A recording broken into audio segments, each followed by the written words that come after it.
और उन नोट को एक्सचेंज करना है। तो आप 2000 की नोट दोगे और उसके बदले में दूसरी 500 100 रुपए की नोट इन जैसे डिनोमिनेशन में उनको एक्सचेंज करके दोगे। So we are giving back our 2000 rupees notes into the RBI. तो बहुत सारे लोगों को लगा कि ये 2016 में जिस तरीके का डिमोनेटाइजेशन हुआ था ये वही है पूरा फिर से, but it is not so. ये डिमोनेटाइजेशन नहीं है, यहाँ पे 2000 की नोट्स को विड्रॉ कर रहे हैं। विड्रॉ क्यों कर रहे हैं? क्योंकि ये एक काम है आरबीआई का, it's a function of RBI, और वो जो काम है वो है करेंसी मैनेजमेंट। अब ये सारी चीजें क्या है, ये क्यों होती है, यही सारी चीजें हमको इस चैप्टर के अंदर पढ़नी है कि reserve bank of India and its currency management क्या है। इस टॉपिक के अंदर हम जिस टॉपिक मतलब जिस सब टॉपिक को पढ़ेंगे वो है करेंसी क्या होती है इंडिया में, करेंसी कैसे प्रिंट की जाती है, देन करेंसी को कैसे मैनेज किया जाएगा। मैनेज करना मतलब करेंसी को इशू करना, डिस्ट्रीब्यूट करना, रिट्राइव करना, करेंसी की डिजाइन करना, ये सारे काम उस मैनेजमेंट के अंदर आएंगे। अब reserve bank of India act, RBI act 1934 के तहत ये जो करेंसी मैनेजमेंट का फंक्शन है ये आरबीआई के पास आता है। दैट्स हाउ हम करेंसी मैनेजमेंट को देखते हैं यहाँ पे। So it's a very very crucial topic and very very related to the current affair. तो इसीलिए हमको ये Reserve bank of India and its currency management क्या है इसको समझना काफी जरूरी होता है। So let's start the topic, Reserve bank of India and its currency management. So पहले गाइस हम समझते हैं कि रिजर्व बैंक ऑफ इंडिया के फंक्शंस क्या है। तो हमने लास्ट लेक्चर्स के अंदर पढ़ा था कि रिजर्व बैंक ऑफ इंडिया क्या है, मॉनेटरी पॉलिसी के पहले पढ़ा था कि रिजर्व बैंक ऑफ इंडिया क्या है और रिजर्व बैंक ऑफ इंडिया के फंक्शंस क्या है। तो हमने रिजर्व बैंक ऑफ इंडिया के बहुत सारे फंक्शंस देखे थे, उनमें से कुछ फंक्शंस थे जैसे कि मॉनेटरी मैनेजमेंट करना, मतलब मनी सप्लाई को मैनेज करना, monetary management as well as issue of currency, issue of currency. तो आरबीआई की जो शुरुआत हुई थी वो इसी कारण हुई थी। अब जब मॉनेटरी मैनेजमेंट किया जाता था उस समय में भी करेंसी मैनेजमेंट के कुछ फंक्शंस परफॉर्म होते, जैसे करेंसी की वैल्यू को स्टेबल रखना, stabilisation of value of currency, value of currency. तो ये काम मॉनेटरी मैनेजमेंट के अंदर होते हैं। तो basically RBI is responsible for management of currency in India. Currency की वैल्यू को स्टेबलाइज रखना का आरबीआई का काम है। देन हम देखते हैं कि करेंसी को प्रिंट करना, डिस्ट्रीब्यूट करना, रिट्राइव करना, करेंसी की डिजाइन तैयार करना, करेंसी के ऊपर भरोसा बनाए रखना लोगों का, देन उसी करेंसी के बारे में इंफॉर्मेशन डिसेमिनेट करना। ये सारे के सारे काम कौन करता है? Reserve bank of India. It's function of Reserve bank of India. इन फंक्शंस को परफॉर्म करने के लिए आरबीआई के अंदर different different type of departments है, जैसे इशू डिपार्टमेंट होता है आरबीआई में, then department of currency management होता है। तो इस तरीके से अलग अलग डिपार्टमेंट आरबीआई के अंडर काम करते हैं जो अलग अलग ऑफिसर्स के अंडर रहते हैं। तो इन सारे डिपार्टमेंट्स के थ्रू आरबीआई अपना काम परफॉर्म करते रहता है। This is reserve bank of India, ये उसका फंक्शन है करेंसी मैनेजमेंट। जब करेंसी मैनेजमेंट पढ़ रहे तब हमको समझना पड़ता है कि करेंसी क्या है, what is currency. So currency is the official medium of transaction. इसको आप क्या कह सकते हो? It's official medium of transaction. Guys medium of transaction हम मनी को कहते हैं। Money is a medium of transaction. मतलब जब किसी एक इंसान को दूसरे इंसान से कुछ गुड्स और सर्विसेज बाय करनी है तो बदले में जो चीज दी जाएगी वो मनी है। ऐसा नहीं कि मनी एकदम मॉडर्न कॉन्सेप्ट है, इसको अभी अभी यूज करना शुरू किया, नहीं, it's a very age old concept, ancient concept है। अगर मैं मनी की हिस्ट्री ट्रेस करूंगा तो इंडिया में तकरीबन 2500 साल पहले मनी का यूज करना शुरू हुआ था। Megalith sorry not megalithic, my mistake, Mahajanapada period के अंदर ये शुरू हुआ था। और शुरुआती समय में हम जो मनी यूज कर रहे थे वो मेटालिक मनी यूज कर रहे थे, उनको पंच मार्क कॉइन कहा जाता था। They used to be known as punch mark coins। तो ये मनी है। इसके पहले भी मनी यूज होते थे, इनके पहले जो मनी यूज होते थे ना वो कॉइन्स नहीं यूज होते थे, वो कॉइन्स की जगह भी दूसरी चीजें यूज करते थे, जैसे कौड़ीज। कौड़ीज मतलब शेल होते हैं। इंडिया में एक वर्ड फेमस है ना, कौड़ी, तो कौड़ीज यूज करते थे, ठीक है ना। So that's how we are seeing that use of money is very age old concept, लेकिन इस मनी के अंदर करेंसी एक मॉडर्न कॉन्सेप्ट है। Now what is currency? Is a subset of money. ये मनी के अंदर एक छोटा सा हिस्सा है। अगर मनी एक ब्रॉडर कॉन्सेप्ट है तो उसके अंदर करेंसी आएगा। क्यों? Because currency is also medium of transaction, money is also medium of transaction. Every currency is a money, every currency is a money, but not every money is currency। ये statement, इसका meaning क्या है कि सारी currency money है, but सारी money currency नहीं है। ऐसा क्यों? तो हमको करेंसी और मनी दोनों के बीच में डिफरेंस करना होगा, तभी हम चीजों को समझ सकते हैं। अब करेंसी और मनी के बीच में हम डिफरेंशिएट कैसे करेंगे? Currency and money, see guys, both are medium of transactions. Money is also medium of transaction, as well as currency is a medium of transaction, but that is not the only criteria to use something as a money or currency। उसके अलावा और भी criterias होते हैं। जैसे अगर मैं money की बात करूंगा तो gold is also money, but gold is not a currency. Gold currency है क्या? बिल्कुल नहीं। जैसे करेंसी की बात करूंगा मैं, रुपया, dollar, pound, these are currency etcetera, और भी नाम ले सकता हूँ, बट आप समझ सकते हो कि दैट इज नॉट नेसेसरी। तो कर rupees, dollar, pound, this all things are known as currency. But money के अंदर हम किसको रखते हैं? Gold is a money. हम लोग जो डिजिटल ट्रांजेक्शन करते हैं, तो यूपीआई जो हम यूज करते हैं, UPI is also form of money.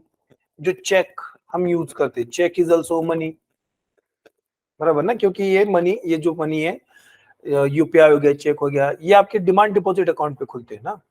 So demand deposit account is also money, it's सब बेसिक मनी। उसके आधार पे यूपीआई और चेक ये बनते हैं। फिर और फिर देयर आर प्लास्टिक मनी, जैसे कि कार्ड्स। तो आप अगर क्रेडिट कार्ड यूज कर रहे हैं तो इट्स ऑल्सो मनी, तो वो भी क्या है? मनी है। So guys, money is a very very broader definition, उसके अंदर बहुत सारी चीजें आती है। अगर मैं इसको और ज्यादा इलाबोरेट करूं, तो आप लोगों को पता होगा कि बहुत सारे स्टोर्स के उधर लोकल कूपन यूज होते हैं। लोकल कूपन, जैसे मान लो कि आपने किसी चाय की दुकान के ऊपर गए आप, स्टॉल के अंदर, और वहां पे आपको चाय पीनी, तो दुकानदार आपको एक कूपन देता है कि आप 10 रुपए दो, फिर एक लाल पीले नीले रंग का कूपन मिलता है। अब आप उस कूपन के सहारे से ट्रांजैक्शन कर सकते हो उस स्टोर के अंदर। तो वो जो कूपन है वो लोकल मनी की तरह यूज हो रहा है, वो उस स्टोर के अंदर एक मनी है। आप उस स्टोर के बाहर उसको यूज नहीं कर सकते, but you can use that coupon to transact in that store. So that's why it's a medium of transaction. So it's a money. You can fit that coupon into the definition of money also. But you cannot call that coupon as a currency. You cannot call your credit card as a currency. You cannot call gold, UPI, demand deposit as a currency. Why don't you call this as a currency? आप money के अंदर जो ये मैंने चीजें लिखी है, इन सारी चीजों को करेंसी क्यों नहीं कह सकते? क्योंकि सिंपल रीजन है, these are not created by government, they are not backed by law. इनको सरकार ने नहीं बनाया है, बराबर ना। तो आप करेंसी क्या किसको कहते हो? It's official money of a country,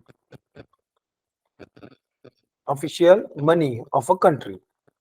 जब देश बदलेगा तो ऑफिशियल मनी भी बदल जाएगी। अगर मैं आईएनआर, इंडियन रुपीस की बात करूंगा, तो वो इंडिया के अंदर ऑफिशियल मनी है। डॉलर्स यूएसए के, हाँ, पाउंड आपके यूके के अंदर, है ना। अगर मैं येन की बात करूंगा तो जापान के अंदर, या रेनमिंबी की बात करूंगा तो चाइना के अंदर। तो कंट्री बदल गई तो आपकी करेंसी भी बदल जाएगी ना वहां पे, बिकॉज कोई भी करेंसी किसी भी कंट्री की ऑफिशियल मनी होती है। जैसे इंडिया ने रुपीस को अपनी official money as a declare किया है, so we use rupee as our official currency. तो ये जो रुपी है, they are backed by law, backed by law. वो कानून से जुड़े हुए होते हैं, एक कानून से वो बनाए जाते हैं। जैसे अगर मैं बात करूंगा, जो अगर आपको नई नोट प्रिंट करनी है, अभी भारत सरकार ने 2016 के बाद 2000 रुपए की नोट लाई थी। अब जब 2000 की नोट लानी है तो कानून में उसका प्रावधान करना पड़ा, वो कानून था RBI act 1934। So this 2000 rupees note is backed by law, कोई कानून से बैकअप किया है। अगर अभी नया 20 रुपए का कॉइन आया है, ये जो 20 रुपए का कॉइन है, ये इंडियन कॉइनेज एक्ट 2011, उसके अंदर इसके प्रावधान मेंशन किए गए। So these are laws created by parliament, जो किसी भी करेंसी को बैकअप देते हैं, लीगल बैकअप देते हैं। इसको हम कहते हैं लीगल टेंडर। ये क्या है? Legal tender. सो जब किसी भी करेंसी को हम लीगली रिप्रेजेंट करते हैं तो वो लीगल टेंडर बन जाएगा। 2016 में जब डिमोनेटाइजेशन हुआ था तब हमने ये लीगल टेंडर हटा दिया था, मतलब 500 और 1000 की नोट का जो प्रावधान था वो 1934 एक्ट से हमने मिटा दिया था। जब हम ऐसा कर रहे तो हमने उस प्रोसेस को कहा डिमोनेटाइजेशन। तो demonetization of currency can be happen, but demonetization of money cannot be happen because they are not created by law. उनको कानून से बैकअप नहीं किया गया है। जैसे अगर मैं गोल्ड का डिमोनेटाइजेशन नहीं कर सकता वहां पे सरकार, क्यों? क्योंकि गोल्ड को सरकार ने कभी बैकअप दिया ही नहीं है कि चलो ये कानून गोल्ड को बैकअप कर रहा है यहाँ पे। So here is the basic difference, that currency is created by a government and that currency is backed by law. तो इसीलिए देश के अंदर एक करेंसी काम करती है, एक देश के अंदर दो दो करेंसीज काम नहीं करेगी, क्योंकि उस देश के कानून ने एक ही करेंसी को ऑफिशियल मनी डिक्लेयर किया है। अब जब किसी भी करेंसी को हम ऑफिशियल मनी डिक्लेयर करते हैं तो उस देश के अंदर जो ऑथेंटिक ट्रांजैक्शन है आप उस करेंसी में कर सकते हो। जैसे अगर मैं रुपीस की बात करूंगा तो इंडिया में ये ऑफिशियल मनी है, करेंसी है, so you can perform transactions by using rupee. अब डॉलर इंडिया में लीगल टेंडर नहीं है, मतलब ऑफिशियल मनी नहीं है ये, तो you can not perform transactions by using dollars in India. आपको डॉलर्स को रुपी में एक्सचेंज करना पड़ेगा, then you can perform your transaction in rupees, है ना? तो ये करेंसी है। ये क्या है? करेंसी।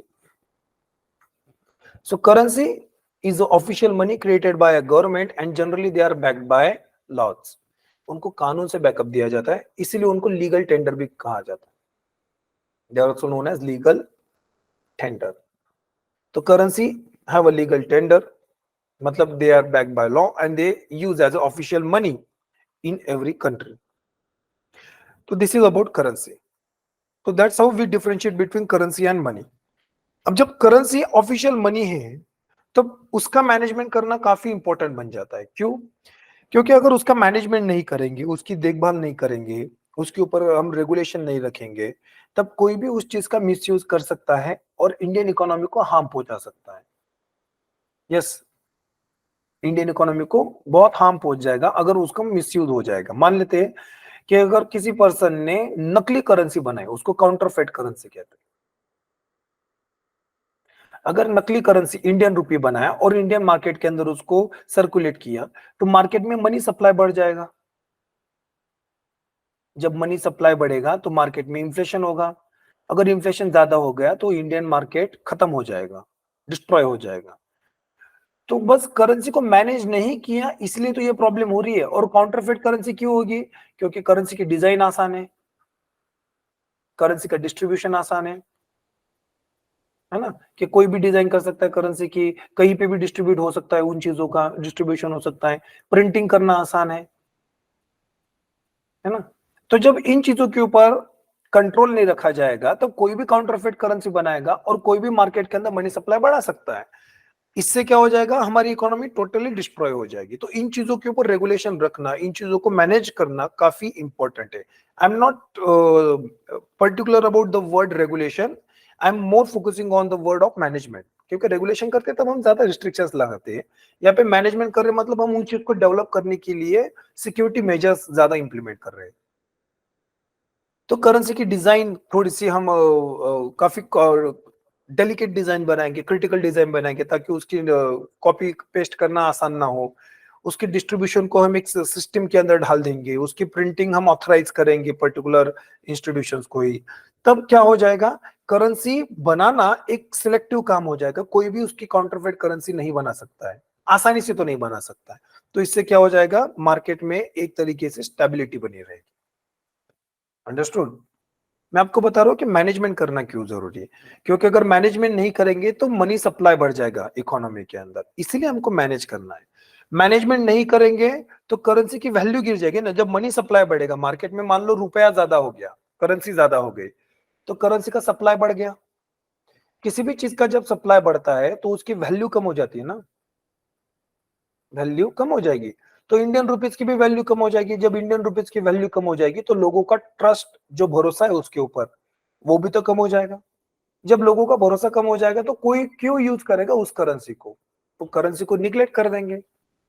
तो मतलब किसी भी करेंसी को जब निग्लेक्ट किया जाता है तब उस देश की अथॉरिटी को निग्लेक्ट किया जा रहा है वहां पे। तो इसके कॉन्सिक्वेंसेस काफी भयंकर है। इसके कॉन्सिक्वेंसेस बस इकोनॉमिक नहीं है, इसके कॉन्सिक्वेंसेस सोशल एंड पॉलिटिकल भी है। जब करेंसी की वैल्यू गिरेगी तो मतलब पॉवर्टी बढ़ेगी। क्यों?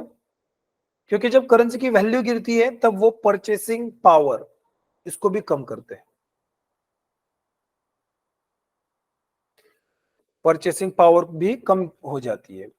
अब इसको मैं एक छोटे से एग्जांपल से समझाता हूं आप लोग को, जस्ट पे अटेंशन। कि मान लेते हैं कि आपकी एक सैलरी है 1000 रुपीज की, you got 1000 rupees salary, a person हो आप और आपकी 1000 रुपए सैलरी है। अब मार्केट के अंदर एक पेन है जिसकी कीमत है 100 रुपए। तो आप आपकी सैलरी में मैक्सिमम कितने पेन बाय कर सकते हो? तो you can buy maximum 10 pen. So this 10 pen is your purchasing power. ये क्या आपकी परचेसिंग पावर। अब ये 10 पेन की आपके पास परचेसिंग पावर है। अब मान लेते हैं कि पैसे की वैल्यू गिर गई, मतलब इन्फ्लेशन हुआ। मतलब क्या हुआ? इन्फ्लेशन। जब इन्फ्लेशन होता है तो करेंसी की वैल्यू गिर जाती है।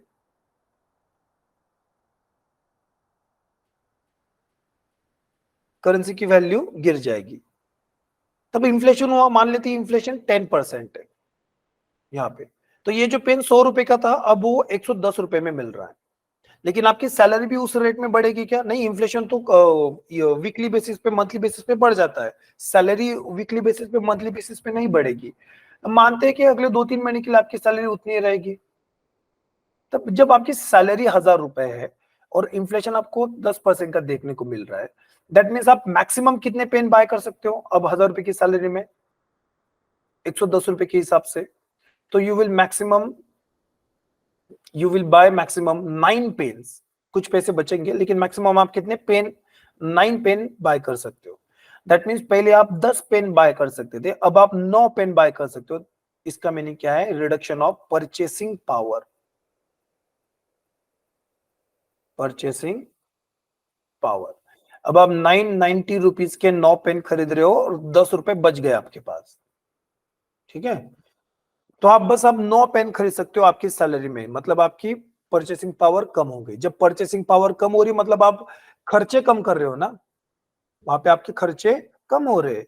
और जब आप जरूरत की चीजों के ऊपर खर्चा नहीं कर सकते, जरूरत की चीजें आप परचेस नहीं कर सकते हो, तब इसका मीनिंग ये है कि आप पॉवर्टी में जा रहे हो। You are entering into poverty. ये चीज बढ़ते बढ़ते आपको पूरा कंगाल कर देगी। अंडरस्टूड? तो it's a very very grave concern for every economy that currency should be manage in proper way so that currency की वैल्यू जो है ना वो स्टेबल रहे। क्यों मैनेज करना है? क्योंकि करेंसी की वैल्यू स्टेबल रहे, करेंसी का सप्लाई स्टेबल रहे।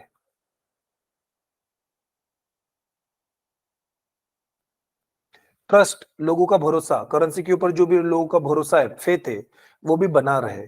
तो trust should be high in the currency. In objectives को अचीव करने के लिए करेंसी को मैनेज करना जरूरी है। तो currency management is very very crucial to achieve this objectives, to stabilize currency value, to stabilize supply, to maintain trust of the common people under the currency. जब ये होगा तब हम देखेंगे कि इकोनॉमी में ग्रोथ दिखाई देगी। इकोनॉमी में क्या दिखाई देगी? ग्रोथ दिखाई देगी। जब इकोनॉमी में ग्रोथ होगी तो कोई भी देश डेवलप होने में आसानी हो जाएगी, तो इससे डेवलपमेंट भी बढ़ जाएगी। तो इसके कॉन्सिक्वेंसेस ये सारे, तो that's why currency management is very very important. 1934 में आरबीआई एक्ट बना था, reserve bank of India act. उस कानून के तहत currency management is a function of RBI. Currency management is a function of RBI. So that's how हम देखते हैं कि currency management is very very important topic. Okay, तो चलो आगे बढ़ते हैं। This is for the basics. तो गाइस अभी तक हमने समझा कि करेंसी क्या होती है, करेंसी का इंपॉर्टेंस क्या है किसी भी इकोनॉमी, तो इसलिए करेंसी मैनेजमेंट जरूरी है। So Reserve bank of India introduction. Reserve Bank of India as the nation's central banking authority plays pivotal role in managing currency circulation. Its responsibilities extend beyond printing banknotes. मतलब RBI की जो responsibilities है वो बस note print करने तक नहीं है, encompassing an intricate web of monetary policy tools. Monetary policy tools के तहत वो क्या करते हैं, करेंसी को मैनेज करते हैं। जैसे अभी मैंने आपको कहा ना कि मनी सप्लाई मैनेज करके करेंसी की वैल्यू को मेंटेन रखा जाता है,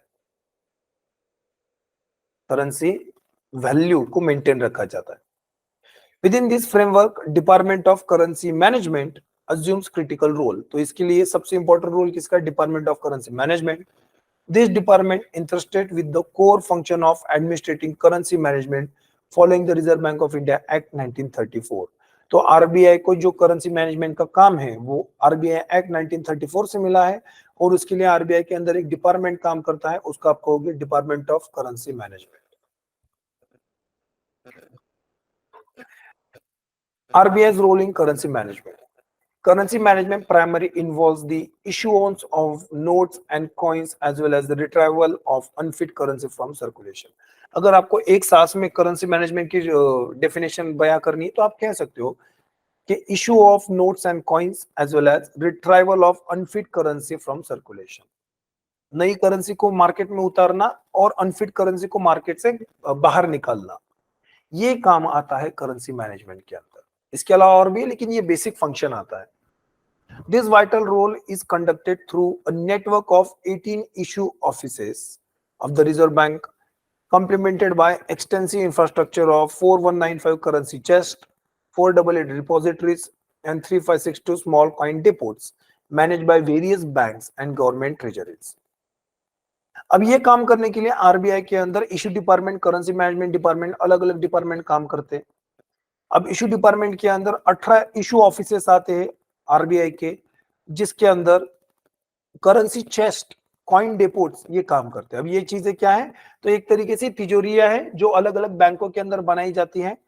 अब इनको मैनेज कौन करता है, इनको वो बैंक्स और सरकार दोनों मिलकर मैनेज करते हैं। अब यहाँ पे मैनेजमेंट क्या करना पड़ता है, तो जो भी नई करेंसी प्रिंट की जाती है वो इन चेस्ट, और जो भी कॉइन्स नए प्रिंट मिंट किए जाते हैं वो इन कॉइन डिपोट्स के अंदर रखे जाते हैं। अब इनके बारे में थोड़ा सा डिटेल में आगे पढ़ेंगे। To ensure smooth flow of currency within the nations, RBI relies on the network of printing presses and mints strategically situated across the India. अब जब ये काम करना है, करेंसी प्रिंटिंग का काम करना है, मिंटिंग का काम करना है, तो वो एक सेट ऑफ इंस्टीट्यूशंस जैसे कि printing presses and coin mints, इनके जरिए से किया जाता है, जो पूरी इंडिया में डिस्ट्रीब्यूटेड अलग अलग जगह पे बनाए गए, एक ही जगह पे नहीं है। अब वो कौन सी चीजें हैं, पहली संस्था है security printing and minting corporation of India limited, SPMCIL, security printing and minting corporation of India limited. ये एक कंपनी है जो भारत सरकार के अंदर मिनिस्ट्री ऑफ फाइनेंस के अंदर आती है।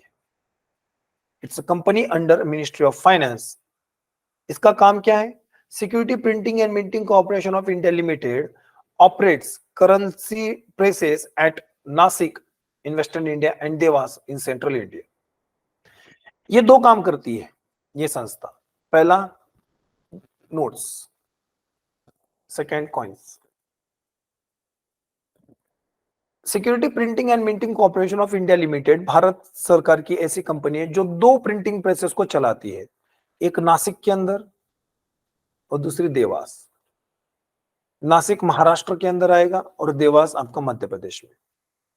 तो नासिक महाराष्ट्र देवास मध्य प्रदेश, ये दो जगह पे जो प्रिंटिंग प्रेसेस है वो दोनों printing presses ministry of finance के under security printing and minting corporation of India limited इसके अंदर आएंगे।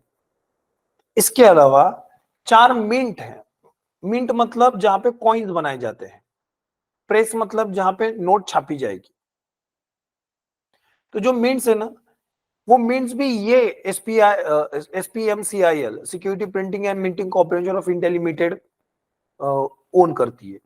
तो इंडिया में 4 जगह पे मिंट्स पाए जाएंगे। एक मिंट है मुंबई, दूसरा हैदराबाद, तीसरा कोलकाता, चौथा नोएडा। 4 अलग अलग जगहों पे आपको मिंट्स पाए जाएंगे। अब ये मिंट्स क्या करते हैं, यहाँ पे कॉइन्स की मिंटिंग होती है। अंडरस्टूड। तो इंडिया में जो भी कॉइन्स मिंट किए जाते हैं वो इन 4 जगहों पे मिंट किए जाएंगे। मुंबई, हैदराबाद, कोलकाता, नोएडा। इंडिया के 4 कोने में 4 आते हैं। वेस्टर्न साइड में मुंबई, साउदर्न साइड में हैदराबाद, ईस्टर्न साइड में कोलकाता, नॉर्दर्न साइड में नोएडा। तो 4 जगहों पे 4 मिंट्स पाए जाएंगे और वो मिंट्स भी किसके कंट्रोल में आती है, एसपीएमसीआईएल। गाइस उसके अलावा दूसरी एक कंपनी है जिसका नाम है भारतीय reserve bank note Mudra private limited, BRB NMPL. ये जो है कंपनी, ये रिजर्व बैंक ऑफ इंडिया के तहत आती है, आरबीआई की एक सब्सिडरी है। इसका काम है बैंक नोट्स को प्रिंट करना, बैंक नोट प्रिंट करना। अब से गाइस बैंक नोट क्या होता है, जब कोई भी बैंक कोई एक प्रॉमिसरी नोट बनाएगा तब उसको आप क्या कहोगे, bank note. What is promissory note? Suppose जैसे आपके पास अगर कोई नोट होगी, आप क्या करना, उस नोट को ढंग से पढ़ना। उसके ऊपर लिखा होगा 100 रुपए, एग्जाम्पल के बोल तरीके से दिखा रहा हूं, 100 रुपए। और उसके ऊपर एक प्रॉमिस लिखा होगा दैट आई प्रॉमिस टू पे 100 रुपीज टू द बियरर। मैं धारक को 100 रुपए देने का वादा करता हूं। और नीचे आरबीआई के गवर्नर के सिग्नेचर होगी। अब ये एक साइन डॉक्यूमेंट है ना, that's why it is known as promissory note. अब ये बैंक ने बना है इसलिए इसको बैंक नोट कहते हैं। अंडरस्टूड। अब ये एक निगोशिएबल इंस्ट्रूमेंट है।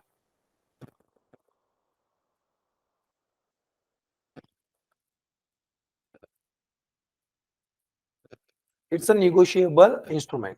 There is a act in India which talks about negotiable instrument act. इस एक्ट के तहत निगोशिएबल इंस्ट्रूमेंट को कोई भी डिनाई नहीं कर सकता है, उसका एक लीगल वेटेज होता है। ठीक है।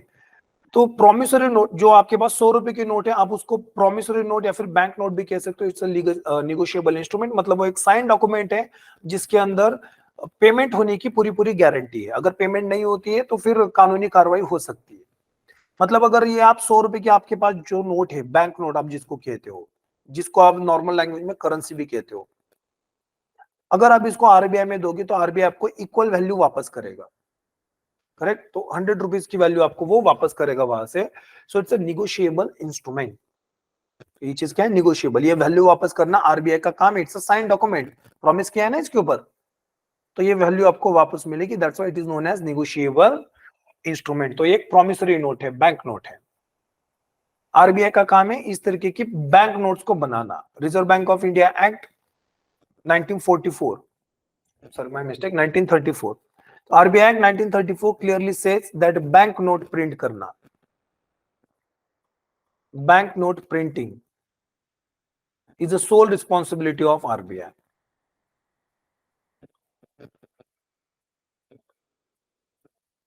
Is the sole responsibility of RBI. ये काफी इंपॉर्टेंट चीज है। हम बैंक नोट की बात कर रहे हैं आप, ठीक है।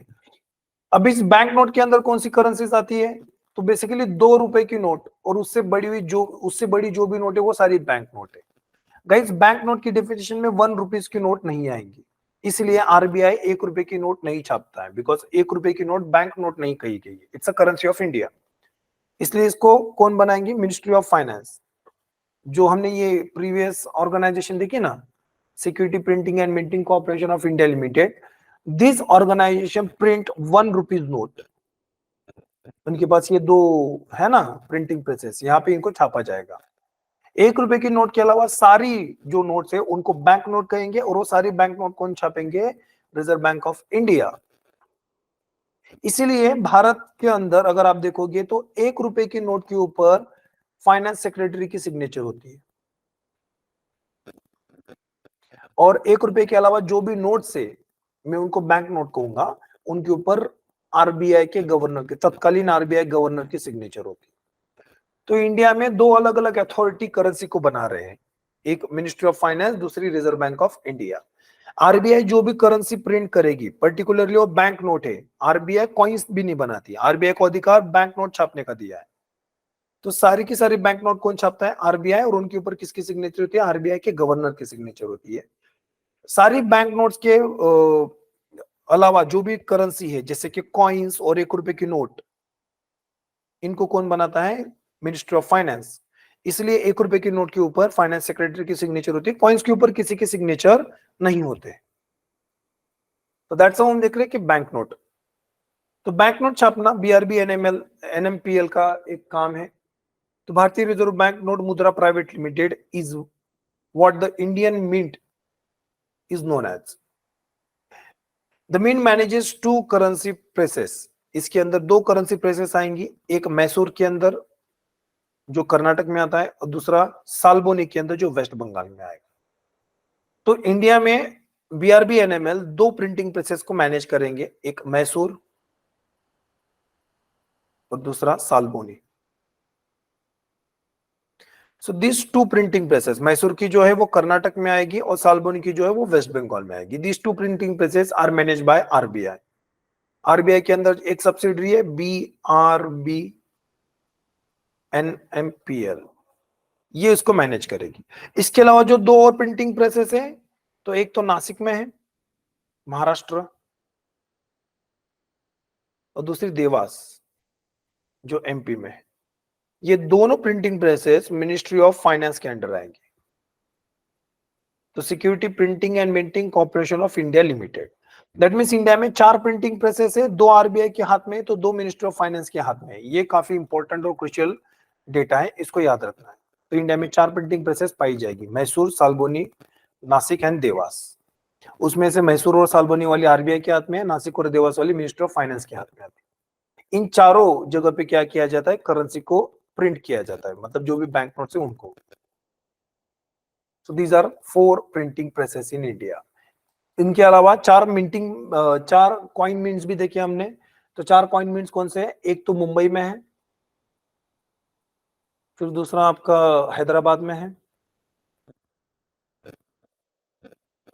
फिर आपका आएगा कोलकाता में, एंड एक आएगा नोएडा में। तो 4 जगह पे मिंट से यहाँ पे कॉइन्स को मिंट किया जाए। Coins are minted here.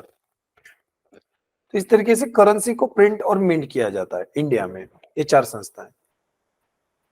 अब गाइस हम समझते हैं कि करेंसी जो प्रिंट होती है वो कैसे होती है। इस चीज को थोड़ा सा डिटेल में देखते हैं यहाँ पे, पहले आगे बढ़ते फिर। सो जो करेंसी प्रिंटिंग है, it's a very very important process. अब करेंसी प्रिंटिंग के अंदर जो भी बैंक नोट्स है वो आरबीआई छापेंगे, आरबीआई। इंडिया के अंदर जितनी भी करेंसी है उसका 99% के अराउंड जो भी है वो क्या है? बैंक नोट्स है। मतलब इंडिया में अगर टोटल करेंसी 100 रुपए होगी तो 100 रुपए में से 99 रुपीज के अराउंड क्या है? बैंक नोट्स है। तो हम कह सकते हैं कि इंडिया में large part of the currency is printed by RBI. तो हम अभी उसी की बात करते हैं क्योंकि सबसे बड़ा वेटेज उसका है। तो जब हम करेंसी की बात करेंगे तब इन्हीं की बात करेंगे यहाँ पे, तब हमको समझेगा कि करेंसी मैनेजमेंट क्या है। क्योंकि जो बाकी 1% है वो भी इंपॉर्टेंट है, but it's a negligible part in this currency management. So यहाँ पे जब हम करेंसी मैनेजमेंट की बात करते हैं तो ये जितनी भी बैंक नोट्स है इनको प्रिंट करने के लिए एक प्रोसीजर फॉलो की जाती है। वो प्रोसीजर काफी इंपॉर्टेंट है, वहां से भी बहुत बार सवाल पूछे जाते हैं। जैसे अभी के लिए आरबीआई जिस प्रोसीजर को फॉलो कर रही है करेंसी को प्रिंट करने के लिए, उसको हम कहेंगे मिनिमम रिजर्व सिस्टम।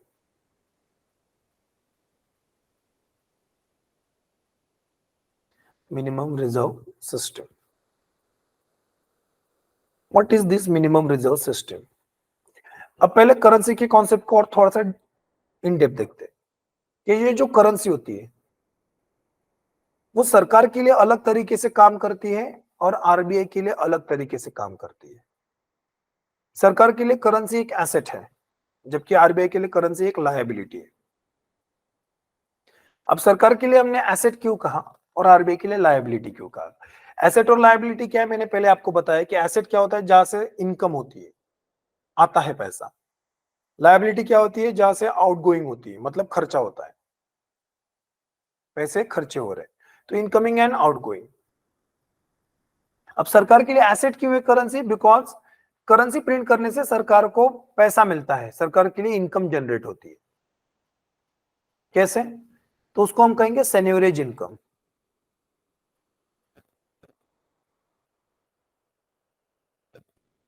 सेन्योरेज इनकम। मान लेते हैं कि सरकार ने 2000 रुपए की नोट प्रिंट की है। अब 2000 की नोट प्रिंट करने के लिए सरकार को 2000 रुपए तो खर्चा नहीं आया होगा। I am not exactly sure about कि how much of cost it take for the government to print 2000 rupees note, but example के लिए मानते हैं कि शायद 500 रुपए लगे होंगे, इतना ज्यादा भी नहीं लगेगा, मैंने थोड़ा सा उदार होके ये 500 रुपए बोला है। लेकिन अगर हम 500 रुपए रखते हैं या फिर 1000 रुपए भी रखेंगे, तभी भी एक नोट छापने के बाद भारत सरकार को 1000 रुपए का फायदा हो गया है ना। हाँ, यहाँ पे सीधा सीधा सरकार को, क्योंकि ये 2000 की नोट प्रिंट करने में अगर 1000 रुपए काउंट हो, खर्चे हो रहे, और उसकी जो फेस वैल्यू 2000 रुपए है, तो मतलब दोनों का डिफरेंस आता है 1000 रुपए। ये सरकार के लिए कमाई है। सरकार 1000 रुपए के एसेट्स बाय कर सकते हैं, गुड्स एंड सर्विसेज बाय कर सकती है अभी एक्स्ट्रा। जैसे मान लो गवर्नमेंट है, अगर सरकार को किसी एम्प्लॉय को सैलरी देनी है, तो सरकार वो सैलरी तिजोरी से भी दे सकती है या फिर नोट प्रिंट करके भी दे सकती है।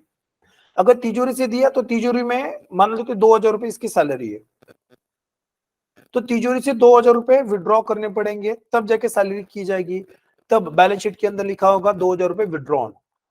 लेकिन अगर जब सरकार को एम्प्लॉय को सैलरी देनी है करेंसी प्रिंट करके, तो सरकार को तिजोरी से बस 1000 रुपए विड्रॉ, क्योंकि 1000 रुपए मान के चल रहे करेंसी प्रिंट करने का खर्चा, तो सरकार को 1000 रुपए तिजोरी से विड्रॉ करने पड़ेंगे ना। 1000 रुपए विड्रॉ करो, 2000 की नोट छाप दो और 2000 रुपए दे दो एम्प्लॉय को। तो इससे क्या हो गया कि तिजोरी से बस 1000 रुपए निकाल के मैंने 2000, सरकार ने 2000 की लायबिलिटी को सेटिस्फाई कर दिया। तो दैट्स हम कहेंगे कि सरकार का जो खर्चा पहले 2000 रुपए हो रहा था, अब वो कम होके 1000 रुपए में आ गया है। अब 1000 रुपए ज्यादा हो गए ना सरकार के पास, तो 1000 रुपए से सरकार ज्यादा गुड्स एंड सर्विसेज बाय कर सकती है वहां से। That's how printing of currency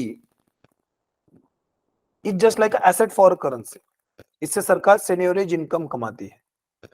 okay, what is seigniorage income? Basically it's a difference between face value of the currency and cost of currency to print, मतलब printing cost of that currency. अगर printing cost 100 रुपए है और face value 500 रुपए है, तो 400 रुपए जो फायदा हो रहा है वो सेन्योरेज इनकम है। तो सरकार अगर करेंसी छाप रही है तो सरकार को वो इनकम हो रही है। दैट्स व्हाई सरकार के लिए करेंसी क्या है? एसेट है, जबकि वही करेंसी आरबीआई के लिए क्या है? लायबिलिटी है।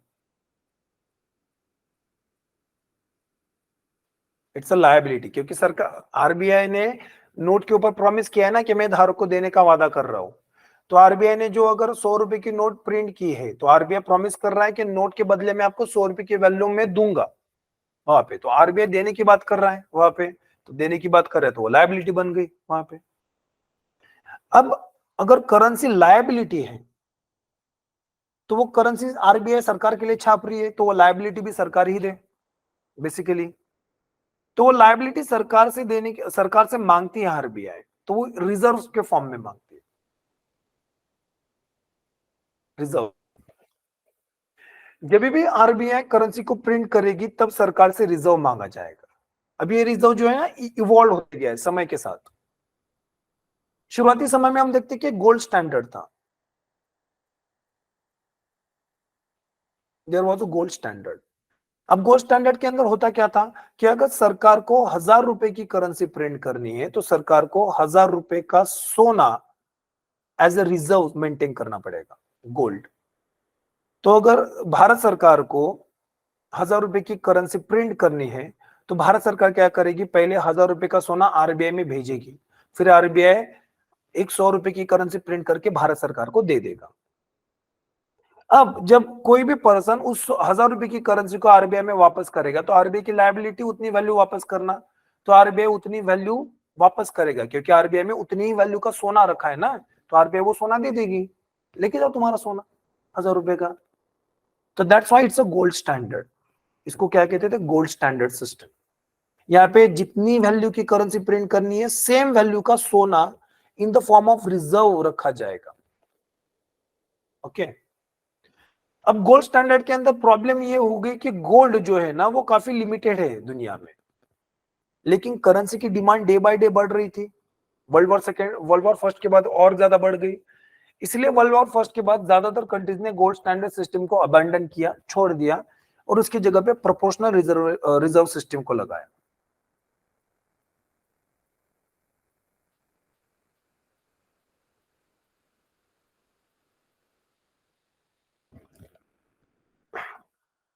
वेट कर।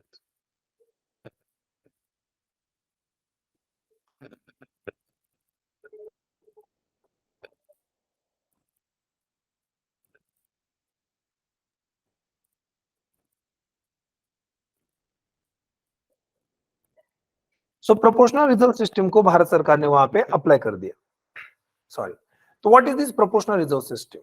अब प्रोपोर्शनल रिजर्व सिस्टम के अंदर क्या था कि ये जो गोल्ड था ना, ये इतना गोल्ड तो नहीं है ना कि एवरी करेंसी के लिए आप उतनी वैल्यू का गोल्ड रखे, है ना। करेंसी की डिमांड बढ़ रही है, तो गोल्ड की भी डिमांड उतने ही पेस में बढ़नी चाहिए, गोल्ड का भी सप्लाई उतने पेस से बढ़ना चाहिए, लेकिन गोल्ड की रिजर्व तो लिमिटेड है। तो इसलिए प्रोपोर्शनल रिजर्व सिस्टम के अंदर क्या कर दिया कि मिक्स्ड फॉर्म में रिजर्व बनाने शुरू कर दिए।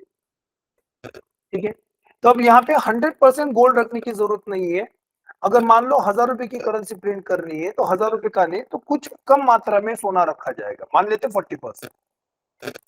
तो 1000 रुपए की करेंसी प्रिंट करने के लिए 400 रुपए का सोना रखा जाएगा और 600 रुपए की गवर्नमेंट सिक्योरिटीज को यूज किया जाएगा। अभी भी 1000 रुपए की वैल्यू ही रखी जाएगी रिजर्व के नाम पे, लेकिन अब वो पूरा का पूरा सोना नहीं होगा, वो पार्शियल सोना होगा और पार्शियल अदर एसेट्स होगी, जैसे गवर्नमेंट सिक्योरिटीज। तो कुछ जो रिजर्व है, जो मतलब जितना भी रिजर्व रखा जा रहा है करेंसी प्रिंट करने के लिए, उसका एक हिस्सा सोने के फॉर्म में होगा, तो दूसरा हिस्सा गवर्नमेंट सिक्योरिटी के फॉर्म में होगा। इसलिए इसको प्रोपोर्शनल रिजर्व सिस्टम कहा गया कि एक प्रोपोर्शन में सोना रखा जाएगा। अब ये प्रोपोर्शनल रिजर्व सिस्टम भी एक सरदर्द बन गई। क्यों? क्योंकि प्रोपोर्शनल रिजर्व सिस्टम के अंदर ये जो 40% गोल्ड है, ये भी काफी ज्यादा एक्सपेंसिव है, क्योंकि इतना भी सोना नहीं है जितनी उसकी डिमांड हो रही है। तो दैट्स व्हाई अब प्रोपोर्शनल रिजर्व सिस्टम का भी अल्टरनेटिव ऑप्शन चाहिए था, तो इसलिए मिनिमम रिजर्व सिस्टम को इंप्लीमेंट किया गया। Minimum reserve system, what is this minimum reserve system? अब यहाँ पे इक्वल वैल्यू का सोना नहीं, इक्वल वैल्यू का रिजर्व नहीं बनेगा, मतलब 1000 रुपए की करेंसी के लिए 1000 रुपए का रिजर्व नहीं बनेगा, तो लेस देन 1000 रुपीज, उससे कम रिजर्व बनेगा। अब भारत सरकार ने और आरबीआई ने मिनिमम रिजर्व सिस्टम के अंदर मिनिमम 200 करोड़ रुपीज के रिजर्व बनाने की बात की है कि मिनिमम 200 करोड़ के रिजर्व बनाओ और उसके बाद जितनी चाहे उतनी करेंसी छाप दो। अगर मैं 200 करोड़ रुपए का रिजर्व मेंटेन कर रहा हूं, मतलब भारत सरकार 200 करोड़ रुपए का रिजर्व मेंटेन करेंगे आरबीआई में, तो आरबीआई 200 करोड़ रुपए के रिजर्व रख के 2 लाख करोड़ रुपए की करेंसी भी छाप सकती है। There is no limit, unlimited currency को प्रिंट किया जा सकता है। इस तरीके की व्यवस्था को मिनिमम रिजर्व सिस्टम कहेंगे। तो right now government of India is following minimum reserve system, RBI is following minimum reserve system since 1956, 1956 से मिनिमम रिजर्व सिस्टम को यूज किया जा रहा है। अब मिनिमम रिजर्व सिस्टम के अंदर जो 200 करोड़ रुपए है, वो 115 करोड़ रुपए गोल्ड और बचे हुए 85 करोड़ रुपीज फॉरेन करेंसी इस एसेट के फॉर्म में रखे जाते हैं। Right now minimum reserve system के अंदर हम देख रहे हैं कि दोनों तरीके से पैसा रखा जा रहा है, गोल्ड के फॉर्म में भी एंड अदर एसेट्स के फॉर्म में भी, लेकिन गोल्ड जो है वो फिक्स्ड 115 करोड़ रुपए इसी मात्रा में रहेगा। तो ये मिनिमम रिजर्व है। तो आजकल आरबीआई क्या करती है, सरकार से मिनिमम 200 करोड़ रुपए मांगती है। सरकार 200 करोड़ रुपए गोल्ड और फॉरेन करेंसी के फॉर्म में आरबीआई में देते हैं, तब आरबीआई के पास मिनिमम रिजर्व आ गया ये माना जाता है। जब आरबीआई में मिनिमम रिजर्व जमा हो जाएगा, तब आरबीआई अपनी करेंसी प्रिंटिंग मशीन स्टार्ट करेगी and RBI will print the currency. कितनी करेंसी प्रिंट करेगी? तो अनलिमिटेड कर सकती, लेकिन अनलिमिटेड करेंसी को प्रिंट नहीं किया जाएगा, बिल्कुल नहीं करेंगे। क्यों? क्योंकि अगर अनलिमिटेड करेंसी प्रिंट कर दी तो सबसे बड़ा नुकसान होगा कि मनी सप्लाई बढ़ जाएगा। Money supply into the market will be increased. जब मार्केट के अंदर मनी सप्लाई बढ़ जाएगा ना, तब क्या होगा? Inflation is the natural consequences. Inflation is the consequences. Just give me a second.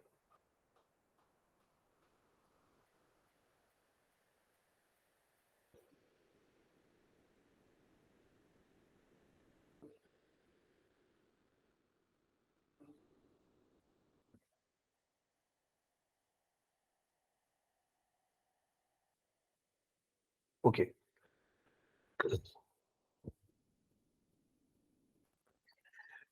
So money supply बढ़ जाएगा, जितनी करेंसी ज्यादा प्रिंट करेंगे उतना ज्यादा मनी सप्लाई बढ़ते जाएगा। अब जितना ज्यादा मनी सप्लाई बढ़ते जाएगा उतना ज्यादा इन्फ्लेशन होते जाएगा।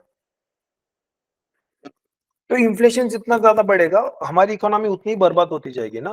So here is a problem कि आरबीआई अनलिमिटेड मनी सप्लाई नहीं कर सकती, इसलिए आरबीआई कैलकुलेट करेगी कि कितने करेंसी की रिक्वायरमेंट है। कैलकुलेशन करने के बाद उतनी ही कैलकुलेशन करने के बाद सरकार को बताया जाएगा कि देखिए सर, इतनी इतनी करेंसी हम प्रिंट करना अफोर्ड कर सकते हैं, उतनी ही करेंसी को प्रिंट किया जाएगा। तो आफ्टर कैलकुलेशन आरबीआई आरबीआई की कैलकुलेशन के बाद सरकार ऑथराइज करेंगी, फिर आरबीआई उतनी ही करेंसी प्रिंट करेगी जितनी की डिमांड है मार्केट के अंदर, उससे ज्यादा करेंसी प्रिंट नहीं करेगी। So this is your currency management system. तो यहाँ पे क्या कर रहे हैं कि आरबीआई क्या कर रही है? बैंक नोट्स प्रिंट कर रही है, और बैंक नोट प्रिंट करने के बाद बैंक नोट प्रिंट करने के लिए मिनिमम रिजर्व सिस्टम को फॉलो कर रही है। उसके अंदर आरबीआई भारत सरकार से 200 करोड़ रुपए की रिजर्व्स की डिमांड करते हैं, मिनिमम 200 करोड़ रुपए की डिमांड करती है, और भारत सरकार वो मिनिमम रिजर्व प्रोवाइड करती है in the form of gold and foreign currency. जो गोल्ड होता है वो 115 करोड़ का है, और फॉरेन करेंसी 85 करोड़ की है। ये काफी इंपॉर्टेंट टॉपिक है यहाँ पे। सो दैट मीन्स आजकल हमारी जो करेंसी प्रिंट कर की हो रही है, आपकी जेब में जो करेंसी है उसकी मैचिंग वैल्यू का रिजर्व आरबीआई में नहीं रखा गया है। यस, उतनी मैचिंग वैल्यू का रिजर्व आरबीआई में नहीं रखा गया है, इसलिए आपकी जेब में जो करेंसी है उसको आप नॉन कन्वर्टिबल करेंसी कहते हैं।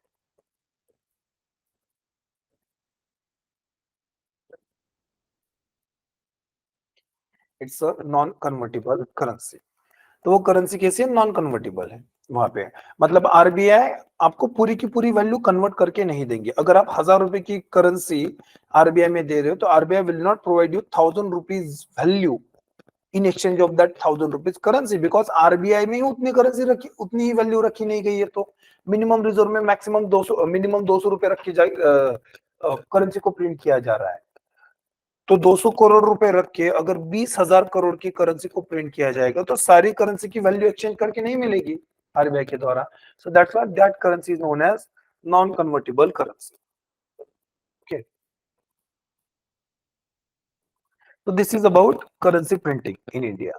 अब ये जो करेंसी प्रिंट हो रही है ये आरबीआई के द्वारा प्रिंट होती है बैंक नोट, तो इसलिए ये दो जगह पे प्रिंट होगी। आरबीआई की दो प्रिंटिंग प्रेसेस, एक तो मैसूर एंड दूसरी है आपकी सालबोरी। तो मैसूर और सालबोरी में आरबीआई क्या करके देगा? आपको करेंसी प्रिंट करके देगा। इन करेंसीज के अलावा कॉइन्स भी है इंडिया में। Coins also very very special. India में अभी मैक्सिमम 20 रुपए का कॉइन इशू किया गया है, 20 रुपीज कॉइन्स। अभी जो मैक्सिमम 20 रुपए का कॉइन जो इशू किया गया है वो आरबीआई ने बनाया क्या? तो नहीं, वो मिनिस्ट्री ऑफ फाइनेंस द्वारा बनाया गया। मिनिस्ट्री ऑफ फाइनेंस के अंदर किसने बनाया? Security printing and minting corporation of India limited, इसने बनाया। It's a company under ministry of finance. अब security printing and minting corporation of India limited ये कॉइन कहां पे बनाती? तो चार जगह पे। एक जगह है मुंबई, दूसरी है हैदराबाद, मुंबई हैदराबाद, देन आपका है नोएडा, लास्ट इज कोलकाता। इन चार जगहों पे कॉइन्स को मिंट किया जाता है। ठीक है, जब कॉइन्स को मिंट कर रहे हैं ना, तो गाइस आप इन कॉइन्स को ऑब्जर्व करके भी बता सकते हो कि वो कॉइन एग्जैक्टली कहाँ पे बनाए गए, कि वो आपके हाथ में जो एक हाथ कॉइन है तो क्या वो मुंबई में बना है, हैदराबाद में, नोएडा में, या फिर कोलकाता में बना है। अब आप ये कैसे बता सकते हो? By looking at the signs और आइडेंटिफिकेशन मार्क्स।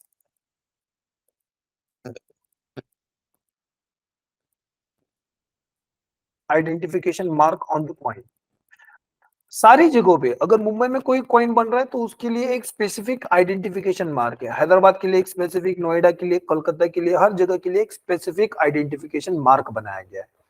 उन मार्क्स को आप देख के बता सकते हो कि हाँ आपके हाथ में जो रिस्पेक्टिव करेंसी है वो कहाँ पे बनाई गई है।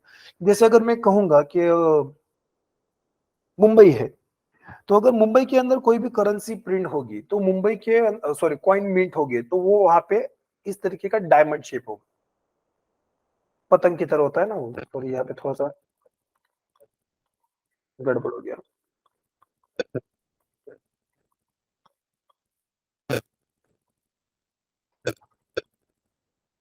ये है ना एक डायमंड, आप अगर पत्ते वगैरह खेलते होगे तो आपको पता होगा कि पत्तों के अंदर होता है ना डायमंड शेप, ऐसा है पतंग जैसा। तो ये डायमंड शेप है।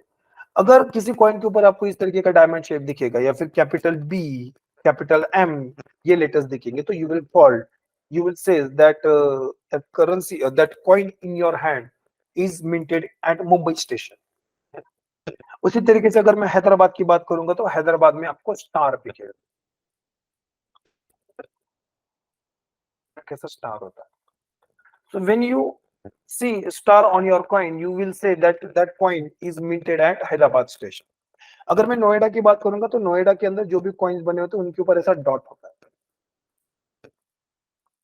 डॉट। जब आप डॉट देखोगे तब आप कहोगे कि वो कॉइन कहाँ पे बना है, नोएडा के अंदर। कोलकाता के अंदर नो साइंस, नो मार्क, किसी भी तरीके का निशान नहीं होता है। अगर आपके हाथ में कोई कॉइन है उसके ऊपर कोई निशान नहीं तो वो कहाँ पे बना है, कलकत्ता के अंदर। सो गाइस आप कॉइन्स को ऑब्जर्व करके भी बता सकते हो कि उस कॉइन को कहाँ पे बनाया गया है, क्या वो कॉइन मुंबई में बना है, क्या वो कॉइन हैदराबाद में, क्या नोएडा में, या फिर कलकत्ता में बना है। तो दैट्स हाउ इंडिया के अंदर कॉइन्स मिंट किए जाते हैं और उनके ऊपर अलग अलग मार्किंग्स की जाती है। तो विद डिफरेंट मार्क्स यहाँ पे कॉइन्स बनाए जाते हैं। Understood. So this is your coins. अब भारत के अंदर दो संस्थाएं हमने देखी, एक तो आरबीआई जो बैंक नोट्स बनाती है, और बैंक नोट के अलावा जो भी करेंसी वो मिनिस्ट्री ऑफ फाइनेंस के द्वारा बनाई जाती है। ये company security printing and minting corporation of India limited. अब करेंसी भले ही आरबीआई बनाए कि मिनिस्ट्री ऑफ फाइनेंस बनाए, लेकिन वो सारी करेंसी डिस्ट्रीब्यूट करने का अधिकार आरबीआई का ही है। मिनिस्ट्री ऑफ फाइनेंस के अंदर ये जो कंपनी है, ये जो भी 1 रुपए के नोट भी यही बनाते हैं, 1 रुपीज नोट। 1 रुपीज के नोट भी अगर ये संस्था बनाती है, सारे कॉइन्स ये संस्था बनाती है, ये सारे करेंसी प्रिंट होने के बाद, मिंट होने के बाद आरबीआई में भेजे जाएंगे, और आरबीआई क्या करेगी, इन करेंसीज का डिस्ट्रीब्यूशन इंश्योर करेगी। मतलब करेंसी कोई भी बनाए उसको डिस्ट्रीब्यूट करने का पूरा अधिकार आरबीआई का है। मिनिस्ट्री ऑफ फाइनेंस करेंसी को डिस्ट्रीब्यूट नहीं करेगी, आरबीआई करेंसी को डिस्ट्रीब्यूट करेगी। तो this is currency management. So currency distribution is the role of Reserve Bank of India. जबकि करेंसी को बनाने में दो संस्थाएं काम कर रही है, Reserve bank of India and ministry of finance. ये दोनों संस्थाएं मिलकर इंडिया में क्या करेंसी बना रही है। तो this is your currency management. तो गाइस हमने यहाँ पे देखा कि अगर इंडिया के अंदर करेंसी बनानी है तो दो संस्थाएं काम कर रही है, ministry of finance and Bharat reserve bank of India. और ये जो करेंसीज बनती है दोनों कानून से बनती है। अगर कोई भी बैंक नोट बनेगी तो वो सारी बैंक नोट आरबीआई एक्ट 1934 से बनेगी। Every bank note is created out of RBI act 1934 and other than bank note, मतलब 1 रुपए की नोट एंड कॉइन्स, ये जो करेंसीज है इनको बनाने के लिए इंडियन कॉइनेज एक्ट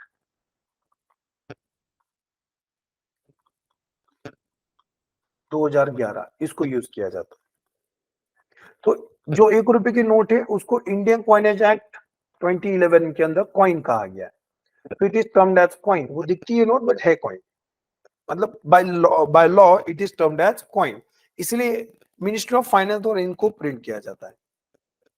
और 1 रुपए की नोट के ऊपर किसके सिग्नेचर होते हैं, तो वो फाइनेंस सेक्रेटरी के सिग्नेचर होते हैं, फाइनेंस मिनिस्टर नहीं है, फाइनेंस सेक्रेटरी। जो भी बैंक नोट आरबीआई द्वारा बनाया जाएगा उन सारे बैंक नोट के ऊपर आरबीआई के